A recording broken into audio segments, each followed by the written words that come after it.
নমস্কাৰ অকনিহত মই তোমালোকৰ চিন্ময়ী বাইদেউ আজি আকৌ উপস্থিত হৈছো তোমালোকৰ মাজত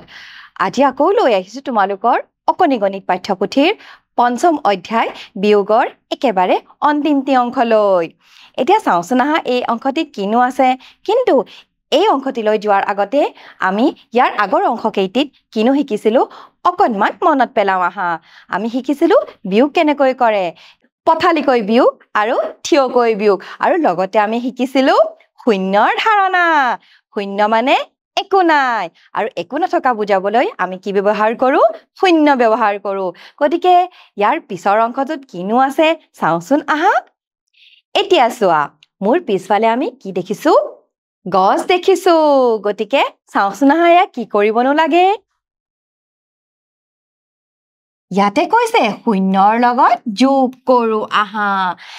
এতিয়া আমি যোগৰ বিষয়টো শিকিছিলোৱে যোগ মানে কি আছিলে যোগ মানে লগ লগোৱা নহয়নে এতিয়া আমি শূন্যৰ লগত যোগ কৰিবলৈ শিকো আহা এতিয়া চোৱা ইয়াত কৈছে এজোপা গছত এটাও চৰাই নাই এই গছজোপা দেখিছানে ইয়াত চৰাই দেখিছানে নাই দেখা তাৰ মানে এটাও চৰাই নাই আৰু এটাও নথকা বুজাবলৈ আমি কি ব্যৱহাৰ কৰো হয় শূন্য ব্যৱহাৰ কৰো এইয়া চোৱা শূন্য দিয়াই আছে ইয়াৰ পিছত এই গছজোপালৈ কি আহিল বাৰু চোৱাচোন দুটা চৰাই উৰি আহি গছত পৰিল এতিয়া চোৱা দুটা চৰাই উৰি আহি ক'ত পৰিল হয় এই গছজোপাত পৰিল তাৰ মানে গছজোপাত লগ লাগিলহি তাৰ মানে যোগ হ'ল এইয়া চোৱাচোন যোগ হ'ল কেইটা চৰাই দুটা চৰাই এতিয়া গছত দুটা চৰাই হ'ল এতিয়া গছজোপাত কেইটা চৰাই হ'ল দুটা চৰাই হ'ল তাৰ মানে কি বুজিলো বাৰু আমি একো নথকা গছজোপা তাৰ মানে শূন্য গছজোপা যদি দুটা চৰাই আহি বহে তেতিয়া গছজোপাত কেইটা চৰাই হ'ব দুটা চৰাই তাৰ মানে শূন্যৰ লগত যদি আমি 2 যোগ কৰো তেতিয়া কি হ'ব হয় তেতিয়া 2 হ'ব এইয়া চোৱাচোন দুটা হ'ল ইয়াৰ পিছত আমি সংখ্যাত কেনেকৈ যোগ কৰে চাওঁচোন আহা এইয়া চোৱা যোগ কৰো আহা এতিয়া চাওঁচোন আহা ইয়াত আমাক দিয়া আছে 6 আৰু যোগ চিন 0 দিয়া আছে এতিয়া 6ৰ লগত যদি আমি একো নথকা এটা যোগ কৰো তেতিয়া কি হ'ব 6 থাকিব তাৰ মানে 6 যোগ 0 6 যেতিয়া 0 মানেতো একোৱে নাই গতিকে 6ৰ লগত যদি একোৱে নাথাকে তেতিয়া কি হ'ব 6 হ'ব এইয়া চোৱাচোন 0 এটাৰ লগত যদি আমি 5টো যোগ কৰো তেতিয়া হলে কি হ'ব 5 আৰু 2ৰ লগত 0 যোগ কৰিলে কি হ'ব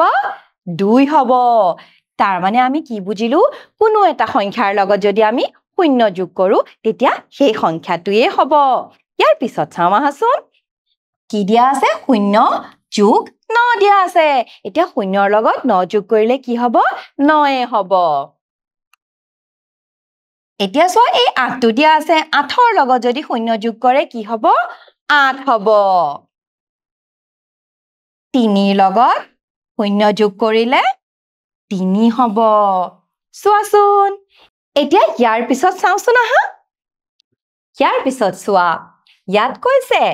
0 বিয়োগ কৰো আহা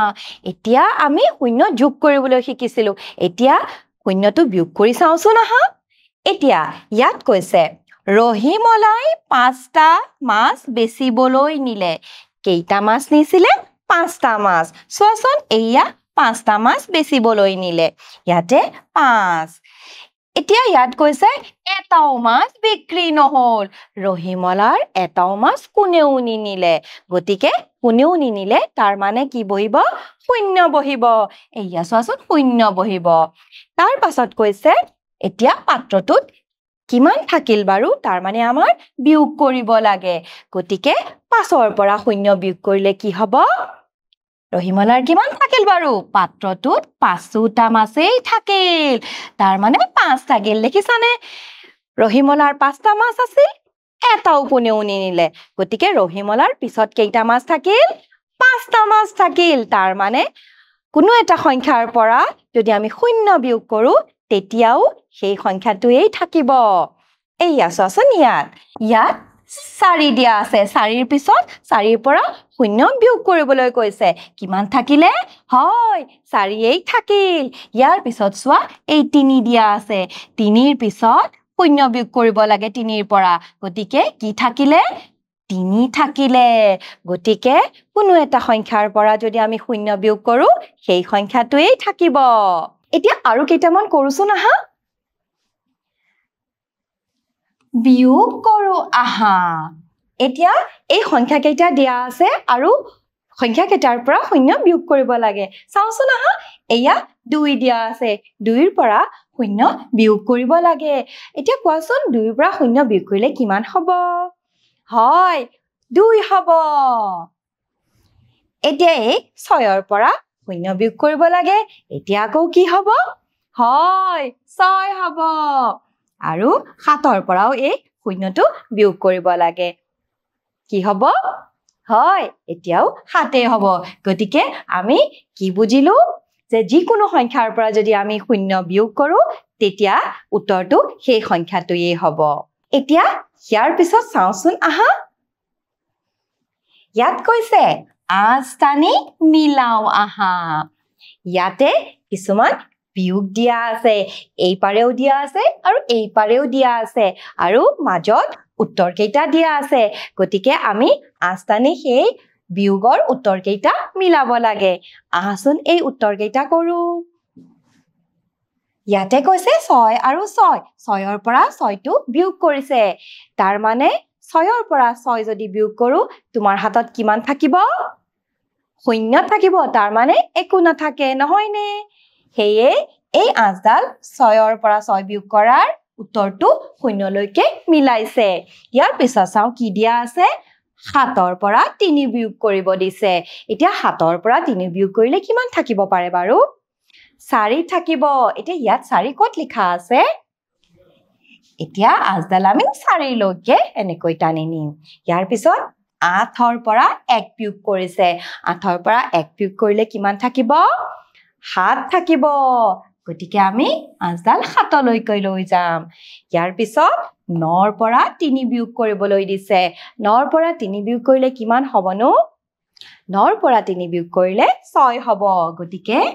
আমি 6 লৈকে এনেকৈ টানি নিম 4ৰ পৰা 2 বিয়োগ কৰিলে কিমান হ'ব 4ৰ পৰা 2 বিয়োগ কৰিলে 2 হ'ব গতিকে আমি 2 লৈকে এনেকৈ টানিম ইয়াৰ পিছত চোৱাচোন 6ৰ পৰা 5 বিয়োগ কৰিবলৈ দিছে 6ৰ পৰা 5 বিয়োগ কৰিলে হ'ব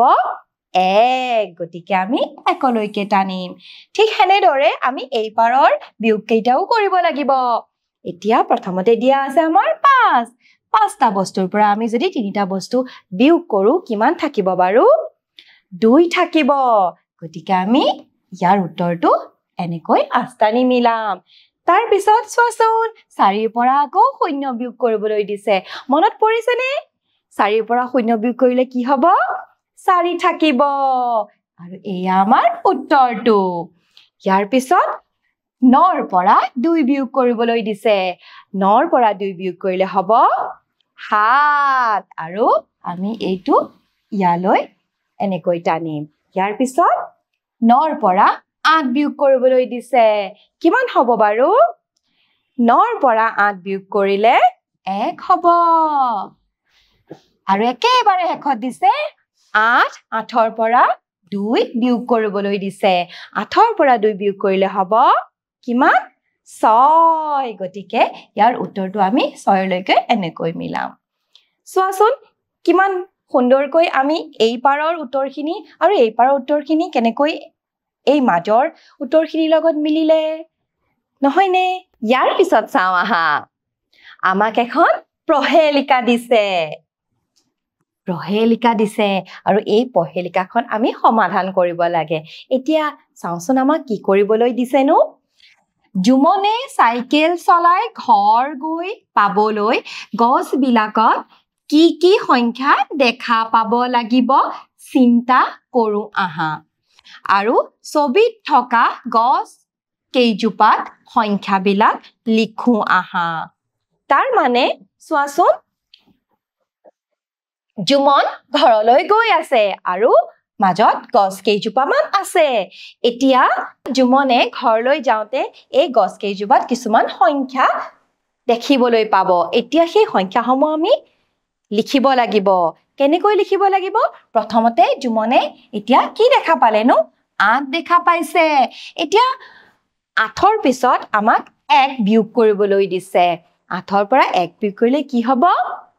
8ৰ পৰা 1 বিয়োগ কৰিলে হ'ব 7 গতিকে সুমনে ইয়াত 7 দেখা পাব এতিয়া এই ৰাস্তাটো এনেকৈ গৈছে গতিকে এই জোপা গছ চাব এতিয়া জুমনে এতিয়া এই 7টো যে আছিল 7ৰ পৰা আকৌ এতিয়া এই 2টো বিয়োগ কৰিবলৈ দিছে 7ৰ পৰা 2 বিয়োগ কৰিলে কি হ'ব 7ৰ পৰা 2 বিয়োগ কৰিলে হ'ব 5 গতিকে জুমনে ইয়াত 5 সংখ্যাটো দেখা পাব এতিয়া ইয়াৰ পিছত এই গছজোপা জুমনে দেখা পাব এতিয়া জুমনে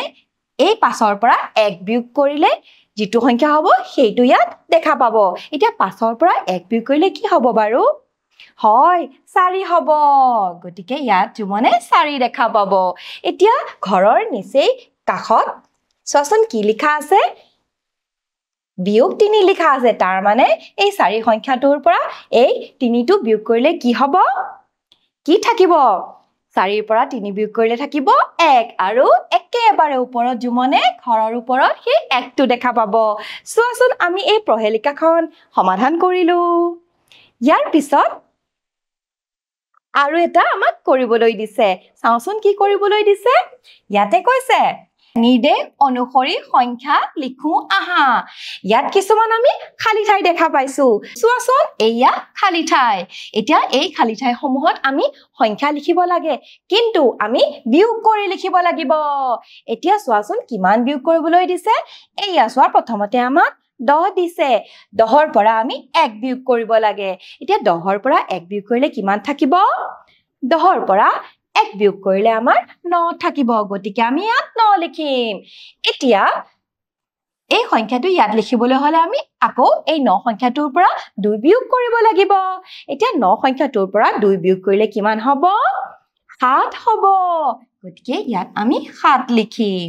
এতিয়া চোৱাচোন আকৌ কিমান বিয়োগ কৰিবলৈ দিছে 3 বিয়োগ কৰিবলৈ দিছে গতিকে 7ৰ পৰা 3 বিয়োগ কৰিলে কিমান হ'ব 4 হ'ব ইয়াত আমি 4 লিখিম এতিয়া আকৌ কি বিয়োগ কৰিবলৈ দিছে বাৰু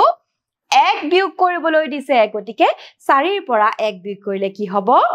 3 গতিকে আমি ইয়াত 3 লিখিম ঠিক তলৰখন চাওচোন আহা ইয়াত 9 সংখ্যাটো লিখা আছে এতিয়া এই খালি ঠাইটো লিখিবলৈ আমাৰ 3 সংখ্যাটো এই 9ৰ পৰা বিয়োগ কৰিব লাগিব এতিয়া 9ৰ পৰা 3 বিয়োগ কৰিলে কি হ'ব 6 হ'ব ইয়াত আমি হেয়ে 6 লিখিম এতিয়া ইয়াত সংখ্যা লিখিবলৈ হলে আমি আকৌ 2 বিয়োগ কৰিব লাগিব এই 6ৰ পৰা গতিকে 6ৰ পৰা 2 বিয়োগ কৰিলে কি হ'ব 4 থাকিব এতিয়া আকৌ 4ৰ পৰা কি বিয়োগ কৰিবলৈ দিছে চোৱাচোন আকৌ 2 বিয়োগ কৰিবলৈ দিছে 4ৰ পৰা 2 বিয়োগ কৰিলে কি বহিব 2 আকৌ একেবাৰে শেষত চোৱাচোন কি বিয়োগ কৰিবলৈ দিছে এই 2ৰ পৰা আকৌ এই 2টো বিয়োগ কৰিবলৈ দিছে এতিয়া 2ৰ পৰা 2 বিয়োগ কৰিলে কি থাকিব বাৰু হয় একো নাথাকে তাৰ মানে কি বহিব শূন্য বহিব এয়া তোমালোকে যেন ইমান ধুনীয়াকৈ শূন্যৰ ধাৰণা আৰু বিয়োগ কেনেকৈ কৰে শিকিলা গতিকে আজি মই তোমালোকৰ বিয়োগৰ অধ্যায়টো ইমানতে অন্ত পেলাইছো পৰৱৰ্তী অধ্যায়লৈ আকৌ তোমালোকৰ লগত উপস্থিত হ'ম আজিৰ কাৰণে আহিছো নমস্কাৰ